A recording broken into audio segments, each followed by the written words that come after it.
واپس خبر آ رہی ہے، ایک تازہ ترین بریکنگ نیوز وہ یہ ہے کہ الیکشن کمیشن کے فیصلے کے خلاف عمران خان کی درخواست پر سماعت ہوگی۔ عمران خان کی نااہلی کا فیصلہ آج ہی معطل کرنے کی استدعا مسترد کر دی گئی ہے۔ عمران خان کو 3 روز میں رجسٹرار آفس کے اعتراض دور کرنے کی ہدایت کی گئی ہے۔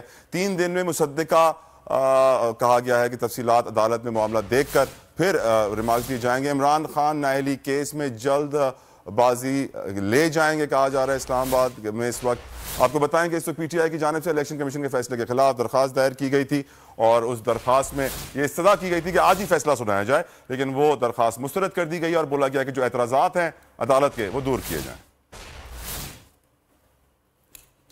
اپنے نمائندے کو ہم لینے کی کوشش کر رہے ہیں اس خبر کے اوپر۔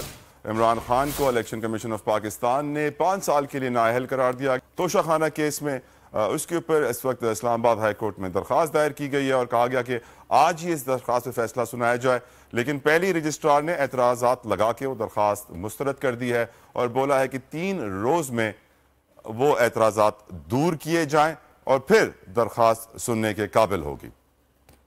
بڑی خبر سے آپ کو آگاہ کر رہے ہیں۔ اس حوالے سے جیسے